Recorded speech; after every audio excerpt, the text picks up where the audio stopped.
السلام علیکم ورحمۃ اللہ وبرکاتہ۔ الحمد للہ رب العالمین والصلاة والسلام علی سید الانبیاء والمرسلین محمد وعلی آلہ وصحبہ اجمعین، اما بعد۔ برادران اسلام، اللہ تعالیٰ کے فضل و کرم سے ہم آپ بڑے بابرکت ایام سے گزر رہے ہیں۔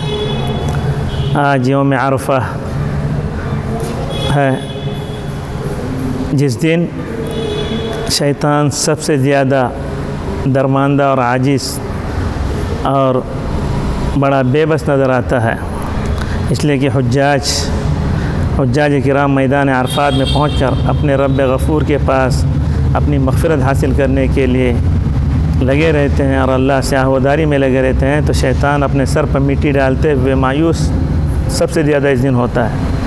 اللہ کا فضل ہے کہ آج ہم نے اس دن کو پا لیا اور کل انشاءاللہ عید الاضحیٰ ہے۔ اللہ تعالی ہم سب کے لیے یہ عید سعید بنائے، بابرکت بنائے۔ اس موقع پر میں تمام برادران اسلام کو دلی مبارکباد پیش کرتا ہوں۔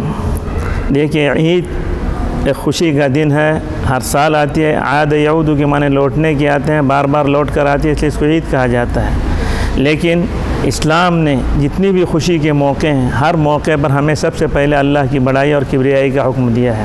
بچہ پیدا ہو، تکبیر کے ذریعے اس کے کان میں اذان کہی جاتی ہے، دوسرے کان میں اقامت، یعنی اللہ اکبر اللہ اکبر۔ عید کا موقع آتا ہے، عید سے پہلے ہی سے عرفہ کے دن سے ہر نماز کے بعد تکبیرات کا پڑھنا سنت ہے، بلکہ یکم ذی الحجہ سے کثرت کے ساتھ تکبیرات کہنا یہ بھی مسنون ہے۔ اور ہر نماز کے بعد، قربانی کے موقع پر، جانور کے دیکھنے پر ہر وقت اللہ کی بڑائی بیان کرو کہ یہ خوشی کا دن ہے، لیکن کہیں ایسا نہ ہو کہ تمہاری خوشی اللہ کی مرضی سے ہٹ کر ہو۔ اس لیے اللہ کا بار بار احساس دلایا جاتا ہے، اللہ کی کبریائی اور بڑائی بیان کی جاتی ہے۔ تو ہمیں اس پیغام کو سمجھنا ہے کہ اللہ سب سے بڑے ہیں، اللہ کا حکم سب سے بڑا ہے۔ اللہ کے حکم کو مان کر جو چیز ہم کریں گے، یہ ساری چیزیں عبادت ہوں گی، اس پر اجر اور ثواب ملے گا۔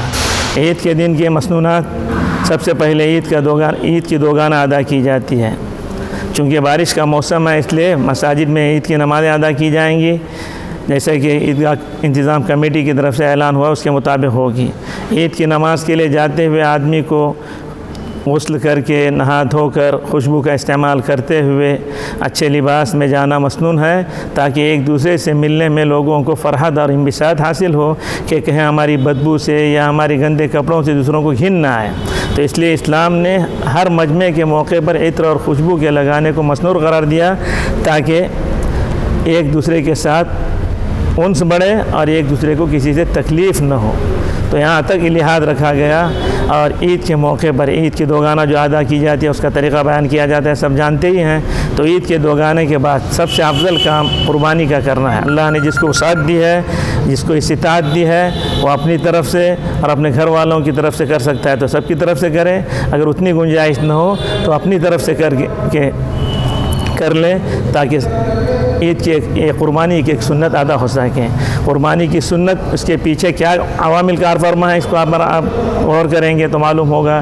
یہ سیدنا ابراہیم علیہ السلام کی سب سے بڑی قربانی ہے، جس کو اللہ تعالیٰ نے قبول کرتے ہوئے قیامت تک کے لیے اس کو مسنون قرار دیا۔ یہ قربانی حضرت ابراہیم علیہ السلام کی اصل قربانی تھی، جو انہوں نے اپنے بچے کی دی، جس کو قرآن پاک میں بیان کیا گیا ہے، اس کی تفصیل کا یہاں موقع نہیں۔ تو ہمیں چاہیے کہ ان چیزوں کو ہم تاریخی ان واقعات کو، حقائق کو پڑھیں، قرآن پاک میں جو چیزیں بیان کی گئی ہیں اس کو جانیں، تاکہ ہمارے اندر قربانی کا وہ جذبہ بھی پیدا ہو، اللہ کے حکم کے آگے ہم ساری چیزوں کو سرنڈر کر سکیں اور اللہ کے حکم کو سب سے بلند و بالا رکھیں۔ تو قربانی کے دنوں میں کہیں ایسا نہ ہو، خوشی کا موقع ہے، جانور ذبح ہو رہا ہے، کھایا جا رہا ہے، پیا جا رہا ہے، دوستوں کو کھلایا جا رہا ہے، تو اس موقع پر خاص طور پہ نمازوں کا اہتمام رکھا جائے۔ کہیں ایسا نہ ہو کہ ہماری جماعت چھوٹ جائے، نماز چھوٹ جائے۔ قربانی کے دنوں میں عام طور پہ ہو سکتا ہے نمازوں میں آگے پیچھے آدمی ہو جائے، جماعتیں چھوٹ جائیں۔ تو اس لیے خاص طور پہ ان ایام میں جہاں اللہ کی بڑائی کبریائی بیان کر رہے ہیں، تو اللہ کے حکام کا اسی طرح سے پاس و لحاظ رکھنا چاہیے۔ تو جانوروں کے سلسلے میں احتیاط برتنی چاہیے، جو حکومت کی طرف سے اور تنظیم کی طرف سے ہدایات دی گئے ہیں، اس پر ہم پورے طور پر عمل پیرا ہوں، اور کہیں ایسا نہ ہو کہ ہمارا کوئی عمل سب کے لیے دشواری اور تکلیف کا باعث بنے۔ مسلمان تو وہ ہے جس سے دوسرے مسلمان محفوظ رہے، کہ ہمیں حکم دیا گیا ہماری وجہ سے کسی کو کوئی گدن تکلیف نہ ہو، تو جو ہدایات دی گئی ہیں اس کا پورا پاس و لحاظ رکھا جائے، اس کی تفصیل کا یہاں موقع نہیں۔ ساتھ ہی ساتھ قربانی کے بعد اپنے دوست احباب کو ہم جو گوشت بھیجتے ہیں تو اس کا بھی اہتمام کے ساتھ ذرا ڈھانک کر بھیجیں، غریبوں کا بھی خاص خیال رکھیں، ایسا نہ ہو کہ غریب آ کے بھیڑ لگا دیں، بلکہ ان کے گھروں میں پہنچا دیں، یہ زیادہ بہتر ہے۔ ساتھ ہی ساتھ صدقہ و خیرات کا بھی التزام کریں، ان ایام میں مبارک ایام ہیں، اور اللہ سے دعا کریں کہ اللہ تعالیٰ یہ عید ہم سب کے لیے باعث برکت بنائے اور عافیت کے ساتھ یہ عید گزرے۔ اللہ تعالیٰ اس عید کو صحیح معنی میں عید بنا کر آئندہ دنوں کے لیے ہم سب کو اور پوری انسانیت کو اللہ تعالیٰ چین اور سکون کی زندگی، راحت والی زندگی نصیب فرمائے، اور یہ جو وبا اور بیماری ہے اللہ تعالیٰ اس کا خاتمہ فرمائے۔ اللہ سے دعا کرتے رہیں، اللہ تعالیٰ ہم سب کو نیک توفیق دے، نیک ہدایت دے۔ وآخر دعوانا الحمد للہ رب العالمین۔